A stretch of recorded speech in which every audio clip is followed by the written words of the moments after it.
What if your eye protection allowed you to see the future? And a single gas burner could ignite progress around the world? What if meeting new customers meant discovering new customs? What if every time you went to work, you were reminded that chemistry isn't just a science, it's a life science? Improving lives, businesses, communities, and the environment all over the world. What if you worked at Buckman? You'd be part of a company that spans 96 countries, many languages, and diverse cultures. You'd specialize in chemicals as a chemist, a chemical engineer, a process engineer, or a technical sales rep. But you'd also create a chemistry with bonds that connect the molecular with the global, and all of us with each other. You'd help bring to life new ideas and technologies to improve the industries we all rely on. Water treatment, pulp and paper production, leather making, and hundreds of other industries from ethanol to steel to food manufacturing. If you worked at Buckman, you could balance the needs of mankind with the needs of a healthy planet. With EPA award-winning enzymatic technologies and innovative approaches to conserve water, save energy, and reduce waste. If you worked at Buckman, you could help communities become healthier and more vibrant through Buckman Cares, joining fellow Buckman associates to clean up neighborhoods, participate in blood drives, support schools, and more. If you worked at Buckman, you could have a career that offered unique opportunities for personal and professional growth, with training that's ranked some of the best in the country. If you worked at Buckman, you could make a difference in people's lives, starting with your own. Buckman, commitment makes the best chemistry.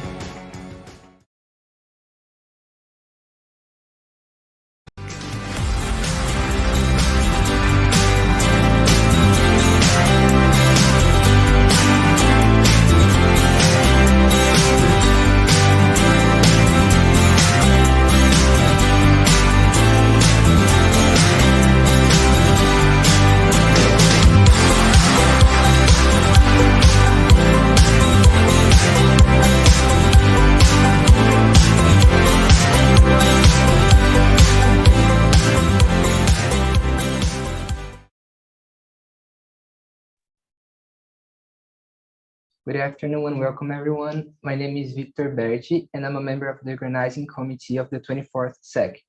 We are now starting our lecture about the development and production of mRNA vaccines. First of all, I'd like to thank all of you that are watching us today and also to thank Dr. Julio for accepting our invitation and participating in our academic week. There will be a moment for you all to make some questions for us. So at the end of the presentation, so feel free to leave your comments in the question section of the platform or YouTube. Once again, thank you all for coming to this event and I hope you all enjoy it. With that being said, I pass the word to our guest, Julio Cesar Cetrulo Lorenzi. Thank you, Victor, and thank you all of you guys for organizing this interesting event. So just to introduce myself, my name is Julio Lorenzi. I'm a biologist. I did my undergrad in the Federal University of Alfenas. I did my master degree in immunology at USP in Ribeirão Preto. And also there I did my PhD on genetics. After this PhD, I moved to the US to make my postdoctoral time on Rockefeller University, where I stayed for 7 years working in HIV and antibody development. In the last year, I moved to industry working here at Moderna. So again, thank you guys for inviting me for this nice event.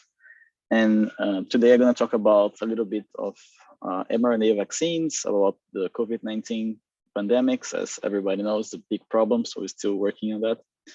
And I will start sharing my screen so we can start the talk.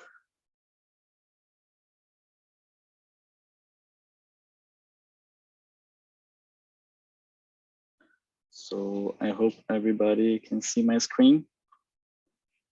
So thank you again, guys. And this is the title of my talk today, the development of mRNA vaccines. And we're going to talk a little bit about production, as you guys are interested on the chemistry and the engineering type of challenges that are faced whenever you need to make this type of vaccines.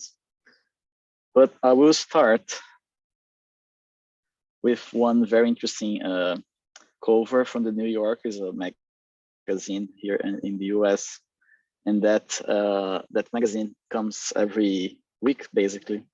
And last month, that was the cover of the New Yorker. And the main idea here is that we have been through several pandemics during the human story in this planet. So we had pandemic flus, we have other types of pandemics like the Spanish flu, and many people died from those type of pandemics. So the one that is going on now, the COVID-19 pandemics, is the new version of a process that happened several times. And as the other times, we should be able to get over these pandemics. And we know that also these won't be the last pandemics that the human species will face, right? And we know that during this type of event, there's a lot of interesting questions that can be raised, and we need first to understand what's going on, right? So I will start my talk talking a little bit about the current COVID pandemics, a little bit about the virus, and then a little bit about vaccine development, and I will end up explaining a little bit more in detail about how mRNA vaccines work. So you guys probably saw this type of graph before, but I saw this graph many times. This is the COVID-19 distribution of cases and deaths all over the world. And I presented the same graph last year, maybe 20 times in different talks I gave in Brazil.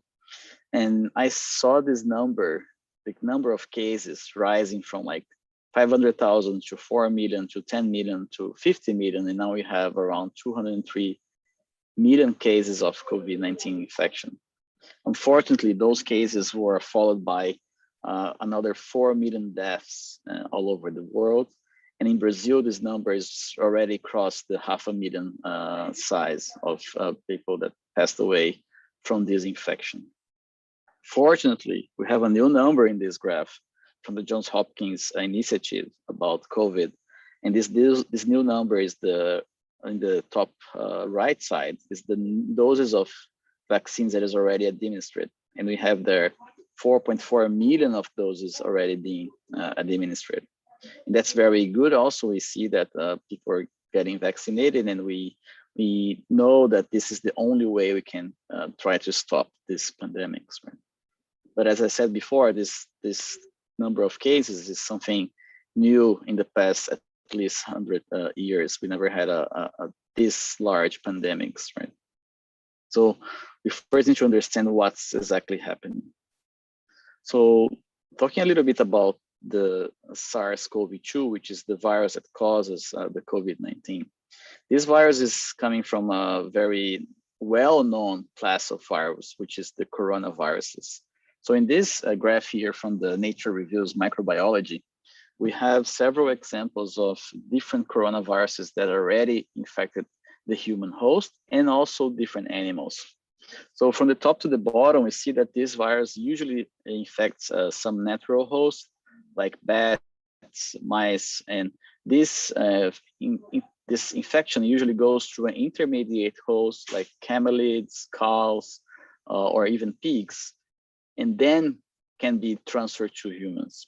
So in the top right hand side of this slide, let me just put my, sorry, 1 second,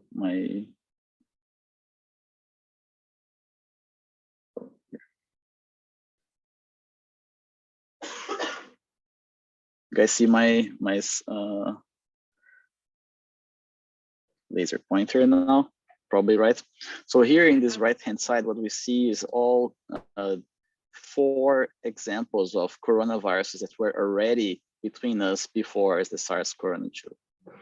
And those are viruses that give human infection, and in some cases created some small endemic infections. For instance, we have the example of the MERS endemic that happened in South Korea back in 2002.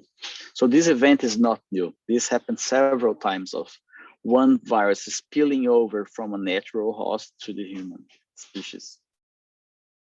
And so far, we don't have the exact answer about SARS-CoV-2, but we guess that this virus came from a natural host, which is more definitely is a bat. And there are several papers and manuscripts showing that this possibility is very likely to be true, like showing evolutionary trees correlating the new SARS coronavirus with other ones that were already present in bats in the past. But we still don't know if this spillover from one species to the next one happened through an intermediate host. We don't really know this step here. In another very important part of this virus is how this infection happens, right? We know that the virus infects cells using the spike protein, and that brings the name of this virus. This is the SARS coronavirus, and here in this chart, in orange we have the spike protein that covers all over this virus. So the spike protein binds to a receptor called ACE2, and after this interaction, there is the entry of the virus to an endosome. And from there, the RNA that is inside this virus is translated, and the proteins that make the virus are then translated, right? Once this happens, the virus makes all the different parts that needs to make a new particle, and then the virus is released in the body of the infected animal or human, right? So this is the life cycle of this virus. And that's very important for us in the vaccinology field to understand how this works, because we need to provide a vaccine that inhibits this step here. We want to interrupt the connection between the spike protein and the ACE receptor. So for that, we need antibodies that should recognize this spike protein and block the interaction between the spike and the ACE2 receptor. As I said before, we had some episodes of endemic coronaviruses in the past. So we have the original SARS-CoV that happened in 2002. That was a transmission between civets and humans. And this was located especially in China and South Korea, and was localized there with at least 10,000 deaths resulting from this infection. Another endemic that happened from coronaviruses was the MERS endemic, which is a camelid infection. So a camel is infected with this virus, and there is a transmission between the camels and the humans. So unfortunately, we did not take advantage of these first two endemics to really push for science and to make vaccines that were possible to control these infections. We had only very few phase 1 trials on SARS-CoV-1 and some about MERS, but none of them really went through phase 3 to provide the necessary information that would be very important for us now with the SARS-CoV-2. The next part of this equation is all the different problems that humans get after the infection. Right? So usually the transmission is primarily happening by droplets that coming from an infected person that will be aerosolized, and the next person gets this aerosol and gets infected. We know that until like middle next year was important to decontaminate surfaces and clean up all the different pieces of your house. But nowadays we know that the most important route of infection is the aerosol. So the virus is in the air. So that's why it's so important to keep using masks and to get vaccinated. So the clinical course of this infection happens usually by patients with fever, they have a dry cough, fatigue, production of sputum, dyspnea, myalgia and arthralgia, sore throat, headaches, nausea, nasal congestion, and diarrhea. But I would like to put here one very important important symptom that people should be still thinking about, which is anosmia, which is the capacity after the infection for you to lose your olfactory and your taste buds. So this is still very important for us to keep in mind. Whenever you lose the capacity to taste anything, there's a chance.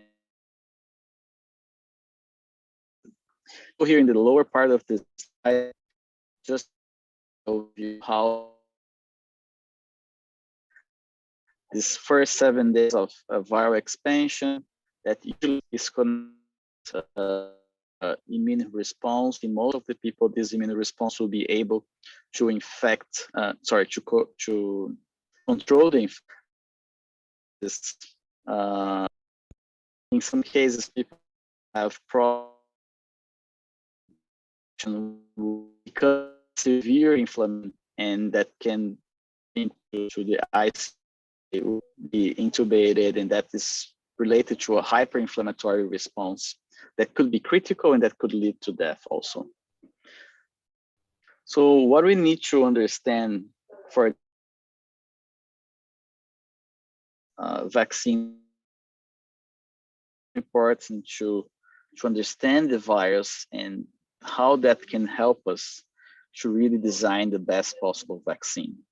So in this graph that's super interesting from this paper in Nature, we have the steps that I just described before, how the virus really enters the body, this first part here in the top. So if the virus uses the spike protein to access the ACE receptor, the virus enters the cell, releases the RNA, and that brings the virus to start budding from infected cells.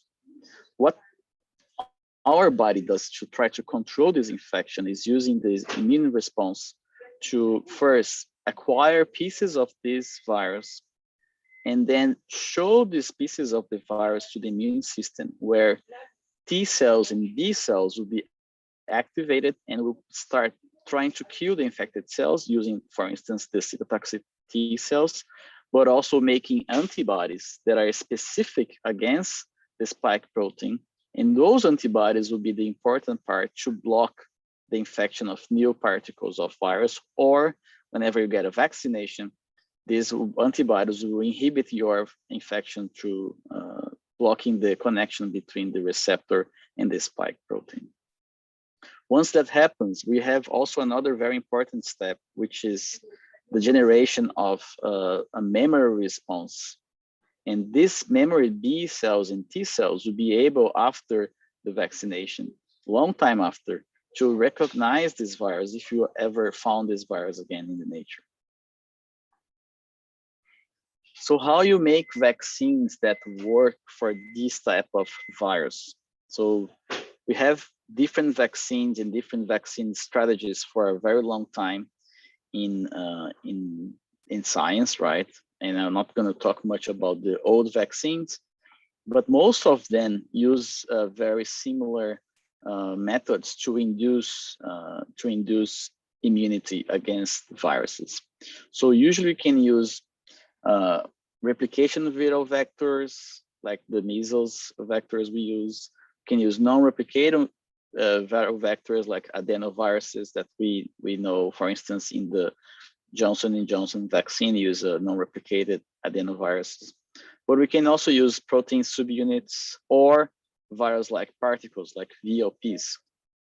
All of these different ways of bringing this antigen, so what is the antigen? It's the spike protein in this case, to the immune system, and for the immune system to be able to recognize that new protein. So once you get all these types of different vaccination, every step leads to the same conclusion, which is cells in the immune system recognizing these proteins and then presenting these proteins to T and B cells that will culminate in these different immune responses, as I just discussed in the past slide. So what's new in the vaccine development? The most new vaccines are the ones called nucleic acid vaccines.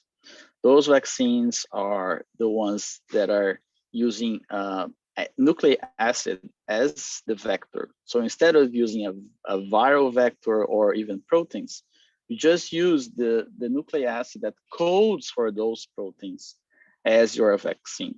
So DNA vaccines been around for more than 20 years, but so far there's no DNA vaccine approved for human usage. And they have different capacities and different problems that I'm not going to go through today.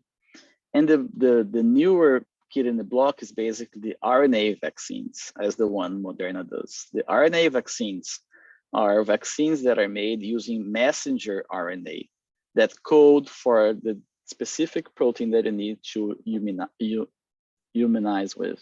So for instance, in the COVID vaccine, our mRNA vaccine is coding for the spike protein. So in this chart, again, what we see is the route once you get the injection of this vaccine. For instance, if you got vaccinated by the Pfizer vaccine or the Moderna vaccine, that's what's going to happen. That messenger RNA goes to your body after the injection and is acquired by different cells that will make the protein, like the spike protein. And that will be again used to start the immune response against this virus.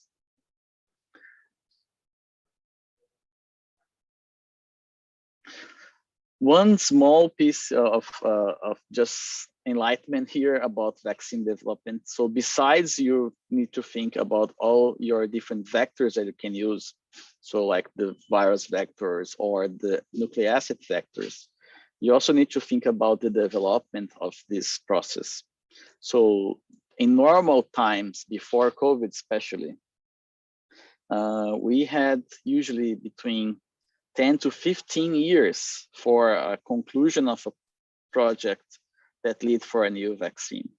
So in this top part of the slide here, we see that if once you start to exploring a new vaccine, you have at least 5 to 6 years just doing preclinical studies, basically using mouse, using guinea pigs, monkeys, and then you go to what we call clinical trials. So we have phase 1, phase 2, and phase 3. And those different clinical trials from phase 1 to phase 3 usually take another 2 to 5 years until you get a submission to the federal agencies, like in the US, the FDA, but in Brazil, like we have Anvisa. And after those the regulatory agencies approve your vaccine, then you start large-scale production and distribution. Fortunately, during the COVID-19 pandemics, this timeline changed, right? Because we had so many infections and so many deaths. And the agencies understood that we could do all of those processes that took before around 15 years in less than a year. And that exactly happened, right? We have already several vaccines that are approved all over the planet against COVID-19, and that was only possible once the different agencies understood and actually helped us to really push the development of the vaccine in less than a year. And I will say here that this only happened because all of this process was really, really a collaborative process that integrated universities, regulatory agencies, industry at the same time to really push all the necessary experiments, all the mouse studies, all the preclinical studies, and then a new type of clinical trial where you stagger all the different phases pretty much combined in a very short period of time.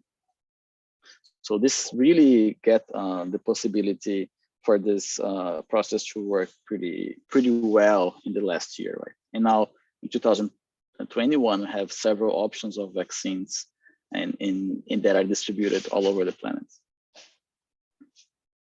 Just to give a really update on this, I just checked it yesterday or 2 days ago. In the New York Times, there is this very cool app that is a coronavirus vaccine tracker. And in this tracker, the New York Times is really pushing to really catalog all the different vaccines that are being in development. So we have, for instance, 53 vaccines that are in phase 1, 41 vaccines that already are phase 2, 33 vaccines on phase 3. From those, 11 got authorized to be injected in different countries. 8 of them went from authorized to approved. There's a difference here. So you can get a emergency authorization, but you can also be approved for large scale injections. And we have also 5 vaccines that were abandoned since they didn't get enough efficiency to provide protection against this infection. And as the top 10 vaccines here, as we can see, we have 2 members of vaccines that were based on mRNA vaccines, like the Pfizer-BioNTech and the Moderna vaccine. The Pfizer is already approved in Brazil and all over the US and in Europe. In Brazil, we also have the Oxford AstraZeneca, that is a vaccine based on an adenovirus. We also have Johnson & Johnson, that is also approved in Brazil, that uses another adenovirus at 26, that is very similar to the Russian vaccine, the Gamaleya vaccine. And we have the Chinese vaccines from Sinovac and also Bharat Biotech from India that all use inactivated version of the SARS-CoV-2 to generate immunity. And those are more classical vaccines that you just need to grow the virus and then inactivate and then use this as an immunogen. So what about mRNA vaccines, right? What's the interesting things we have from this vaccine? So from now on, I'm using all the slides from Moderna, which is my employee. So my opinions are biased since I am an employee from this company, right? So that's my disclosure about this. So just to start, I would like to say that these vaccines are not new. Moderna has been working with vaccines in the past 10 years, trying to push for new mRNA vaccines and really to use this new technology against several different diseases. So in this slide here, we have all the different bugs we're trying to prevent with mRNA vaccines. So for instance, we have testing HIV vaccines, induction of immunity using germline proteins against HIV. We are also trying to have vaccines against CMV with cytomegaloviruses, RSV, SARS-CoV-2, as everybody knows, and also the flu vaccine. So what's the major difference between the mRNA vaccines and the classical vaccines, right? So as I explained before, in the mRNA vaccines, what we want is for this mRNA, this messenger RNA that brings the information for a specific protein to be acquired after the injection in a cell. And this cell will read this mRNA and translate that mRNA into a protein. This protein can be any type of protein. We can have secreted proteins, transmembrane proteins, and also intracellular proteins. Once that happens, the mRNA is degraded. So that's also the beauty of this system. We don't have any leftover mRNA in the cell after the translation is happening. So the half-life of this mRNA in vivo is around 9 hours. We have a lot of data to prove that. Different, for instance, from DNA vaccines, where you can have some leftover DNA in the cell after the injections. So we kind of understand this puzzle, thinking like DNA is usually the storage of information. The mRNA is the software, meaning is the information that needs to be read and acted. And the mRNA leads the production of protein that could have several different applications. I'm not going to talk about this today, but Moderna also has different types of drugs that we are evaluating against cancer, for instance, against rare diseases where one new protein is necessary just to correct a genetic problem, for instance. So these are other types of applications we can use with the mRNA. And we say that, as I was just saying, that we can have this mRNA as a new class of medicine. And we think that's a very large opportunity since there are several diseases with different types of problems in proteins.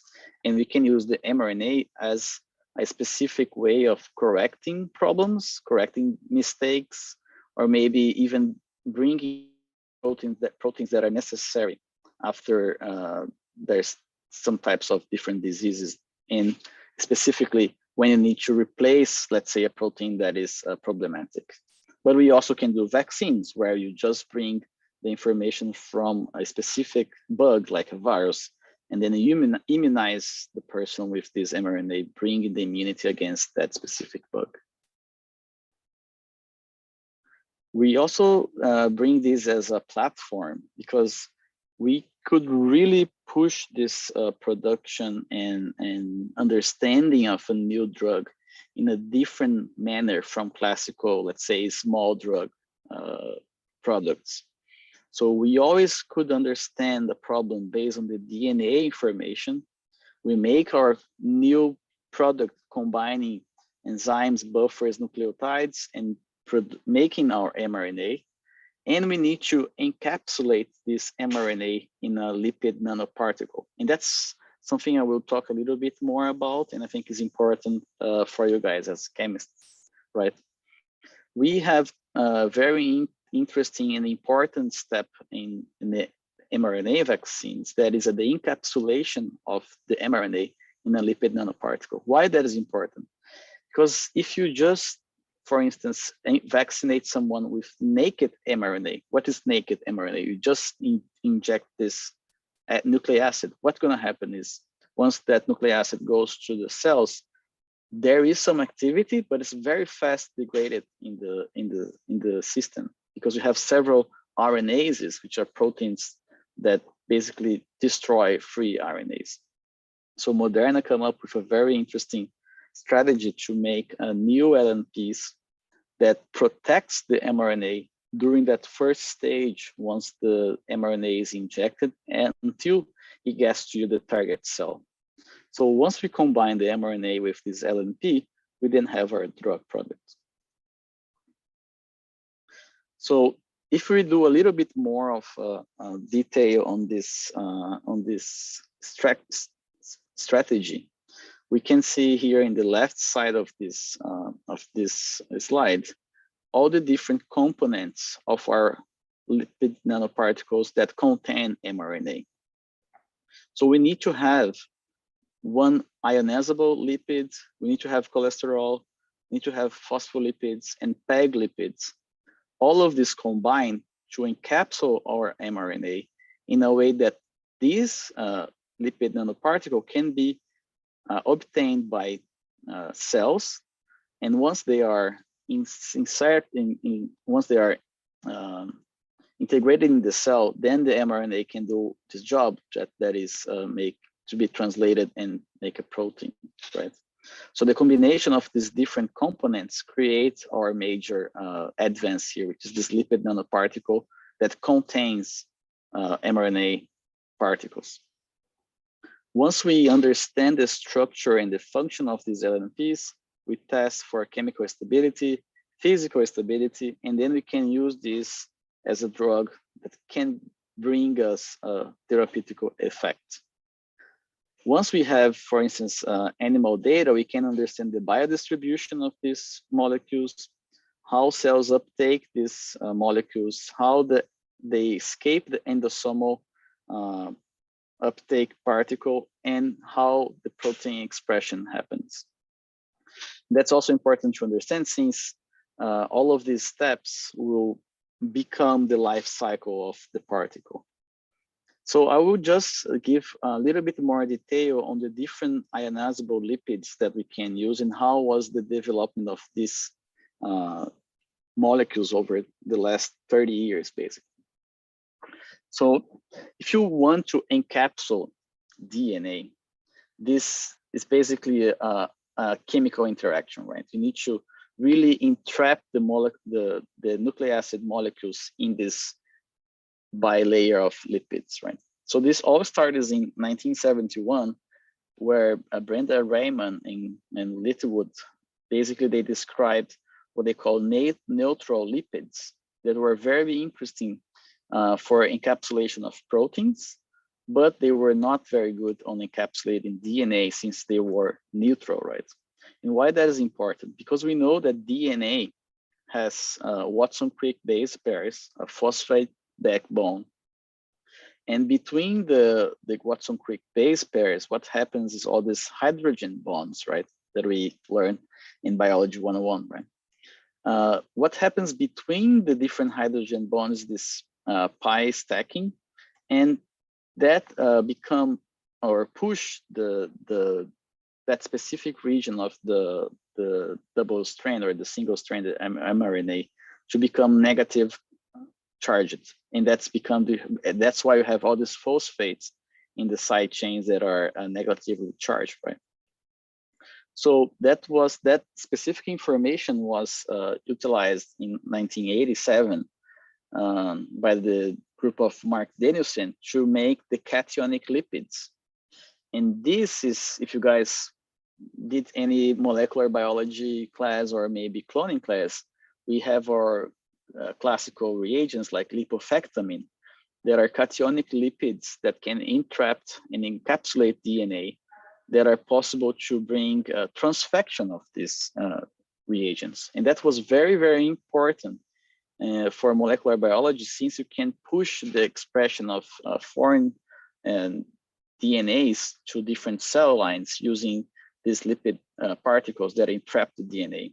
And that brought all the field of molecular biology to a next step, where you can really choose and mix and match different DNAs in the same cationic lipid mixture to get a transfection, for instance.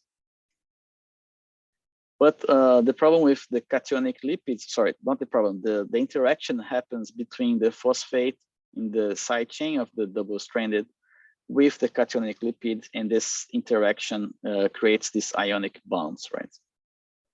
The only problem is that this interaction is not very good for in vivo delivery.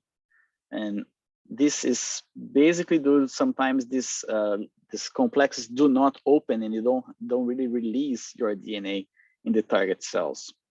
But if you do experiments in vitro in the cell lines in the lab, then this is really, really good, because you don't need to cross barriers with these different lipids. The next big step was 2005, where new lipids were engineered to be ionizable lipids. What that means that these ionizable lipids will change the polarity once they are exposed to different pH. So for instance, in this specific lipid is neutral at pH 7, which is neutral, right? And is ionized in the acidic pH. And that's important once you have, for instance, your lipid nanodroplet inside the cell in the endosome.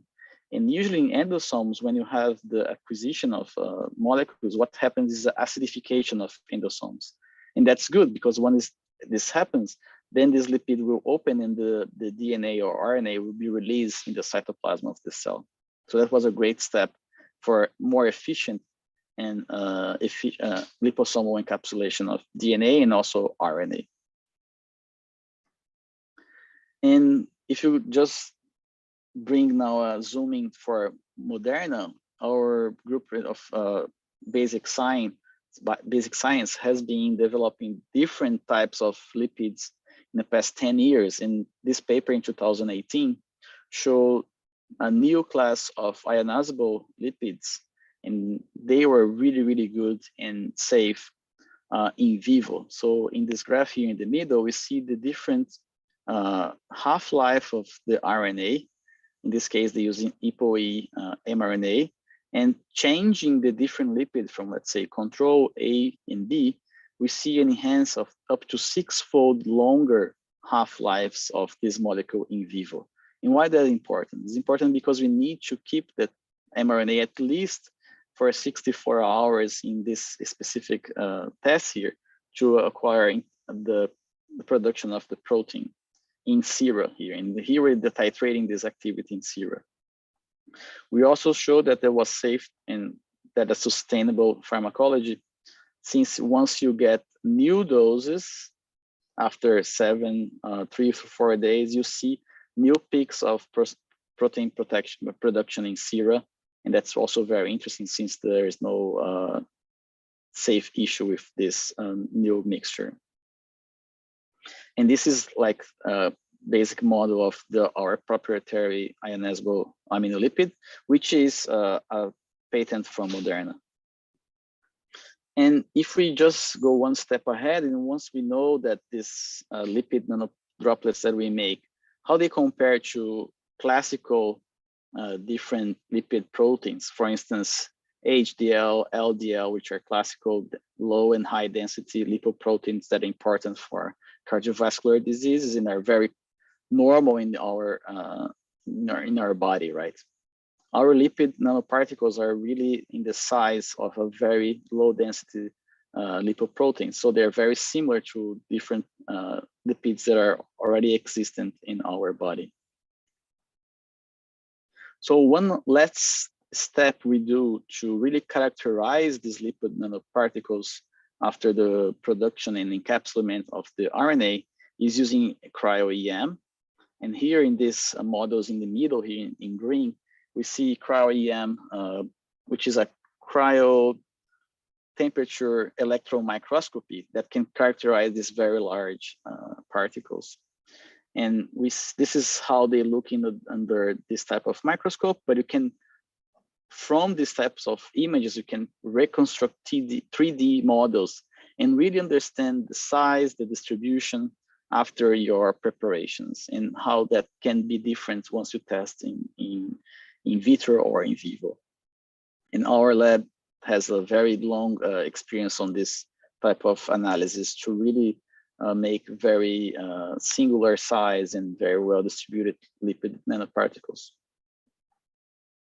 So going towards the end of the presentation, I just want to show a little bit more of detail in how Moderna got here. And this is an important question because people start complaining and even not really appreciating the evolution of this vaccine in such a small period of time, because they think, oh, Moderna and Pfizer just started doing this and then they got this vaccine, but we don't know if it's safe or if it was very well researched. But that's not true. Moderna has been working with mRNA lipid nanoparticles from 2013 in rodents. Already in 2014, we had our first primate type of experiment in vivo. Later, we started doing human phase 1 clinical trials, for instance, with flu back in the middle of 2015. We have a pandemic flu for H7 also in 2016, our second vaccine trial. And these different trials brought the experience and the necessary understanding of the product for the vaccination and also for production. Later, from 2017 on, we have several steps for the RSV vaccine, the respiratory syncytial vaccine. We also had a Zika vaccine back in 2017 during the Zika epidemic in Brazil. And also for chikungunya, NGMPV, PVR3, CMV started back in 2018, and we are already going to phase 3 on the CMV project. And in 2020, we got our first trial for SARS-CoV-2 after the start of the pandemics. And all of this development was also followed by several publications that are available for you guys to read and really understand the differences between the different vaccines we developed before COVID. All of this development was also followed by several different patents that Moderna deposited against the different evolutions of design and also formulation of these different vaccines. So we have patents for the specific usage of mRNA LNPs, the combination of influenza antigens and mRNA, the new coronavirus compositions, the CMV, and the different vaccines. All of this is protected by patents, at least right now. So to kind of wrap up all these ideas, that's how we really understand the capacity of the mRNA as a platform. If we have a new idea, you can go very fast from amino acid or DNA sequences, understand the best way of coding mRNA.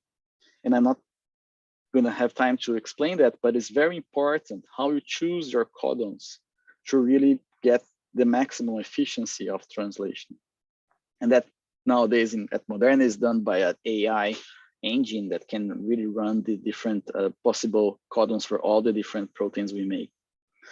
We then go from this specific sequence to our manufacture process, which uses plasmids that codes for those mRNAs, and that using specific types of T7 RNA polymerase, we can make mRNAs, and then with these mRNAs, we can encapsulate and make our LNPs, which is our final product that could be formulated, mixing different types of antigens, for instance, that can become our product, that can be a vaccine or even a more classical therapeutic drug. And just to show some examples, again, more in detail, we have several of those vaccines already in clinical trials, from preclinical to phase 1, 2, and 3. The vaccine for COVID-19 started with our Wuhan-based sequence that's called 1273, but we already have new versions of the COVID vaccine coding for the new variants in phase 1 or even phase 2 trials. And we also have all the different bugs that I mentioned before that we're also making different vaccines, for instance, Zika, RSV, flu, Nipah virus, and also HIV. And just to make sure that this is very safe, so far back in March, we already applied 132 million doses of vaccine that were delivered all over the world. And that's showing that these vaccines are very, very safe and are helping to save lives, right? And this is very interesting because we can see that using these different sequences and methods, we can very fast make different vaccines and test them for preclinical trials and also clinical trials, because we usually gonna use the same LNP formulation, the same types of nucleotides, we just change the sequence, right? We have a very standard manufacturing process for mRNAs and the LNPs, and we use the same type of commercial infrastructure to distribute and provide these vaccines. So we expect to have other mRNA vaccines available pretty soon. So this kind of concludes my talk, and just to remind everybody, that's what we think about mRNA as a platform. We read the mRNA, we make our mRNA based on this information. We have a very important path of production of mRNA that is then encapsulated in lipid nanoparticles, and that becomes our drug product. So that's it. I think I'm on time, and I have some time for questions. Thank you, guys. Perfect, Julio. Thank you very much. This was an incredible presentation. So now we start the questions. So Fernando, you can go ahead.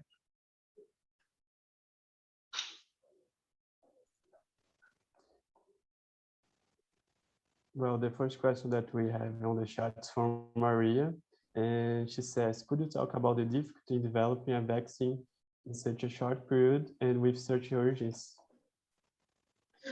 Yeah, like I was just telling before, like this is not something new in a way, because Moderna and also different companies are have been researching about vaccines, and specifically about mRNA vaccines, more than 10 years. And all this infrastructure and knowledge was used to push this vaccine in such a fast pace. One important feature of mRNA actually is that you don't need to make virus. So if you have an inactivated version, for instance, like the Sinovac one, you need to make those viruses, and it's a very hard process. It's very complicated, and you have to inactivate and be sure that they are inactivated. So mRNAs is more like a chemical equation, and you just, by using the specific reactions, you can make your product pretty fast, even compared to proteins also, which is a way more complex process to push a production. Yeah, sure. So the next question is related to this time of the production of the vaccine. And they ask, do you believe that after the pandemic, the speed at which new vaccines will be developed will be optimized? Could you repeat, Victor? I didn't get the last part. Sure. Do you believe that after the pandemic, the speed at which new vaccines will be developed will be optimized? So vaccines will be ready sooner? Yes, I see what you mean. Yeah, I think so. I think that's a proof of concept that they can be developed way faster if you follow all the steps that are necessary and that are needed for the regulatory agencies. And basically the whole field now saw that happening, right, in less than 2 years. So we expect that the next wave of vaccines should be faster developed. I agree with that, that we hope for that, right? We don't want to wait another 10 years to have, let's say, a Zika vaccine, because we know Zika is still around and we need to find out a way of controlling this infection for a pregnant woman especially, right?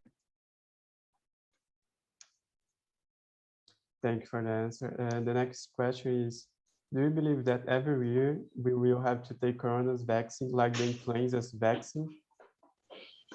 That's a $1 million question. I hope not, but maybe that's the case, because other coronaviruses are usually year-long endemic, like the HKOC3. This is a coronavirus that causes a cold, right? Like this very low type of symptom infection. But the coronavirus and the SARS-CoV-2, unfortunately, can give you way higher problems, right? So maybe we will need to have this boosting every year, or maybe every other year, or maybe once some type of new strain pops up and there is very deadly, let's say. And I hope we can probably, I mean, not probably, but maybe we can get to the same side for HIV, for instance. Would be amazing, right? To get a HIV vaccine, but we're still not there. Thank you, Julio. And the next question is, what are the ingredients that goes in a vaccine that may cause allergies? Are there any specific one in the mRNA vaccine? Good question. I think the only thing that pops up for the vaccine was some lipids in persons that received lip filling. You know what, guys, was like you receive this lipids in your lips just to get like nice lips, and those persons had some type of allergic response after mRNA vaccination, but was like super rare. But it's also way less, for instance, people receiving the flu vaccine that is made in eggs, sometimes very high allergies against the egg products, right? So we don't see that for mRNA, but we see some side effects after vaccination, as all other vaccines, since we're inducing a strong immune response.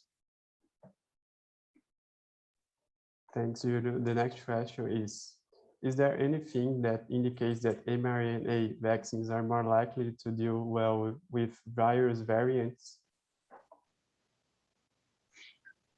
I mean, so far, if you compare all the different vaccines that are available for SARS-CoV-2, there is a higher level of neutralizing antibodies from people who received mRNA vaccines. So this is the data, right? So we cannot really go against the data. But if you use the adenoviruses, for instance, like J&J and others, they also get pretty great titers. I think nowadays what we need to really understand is the decay, how fast this antibody titer will decay. That will be very important for the boosting, and also to understand if we need to maybe have let's say a 5-year boost or a 3-year boost.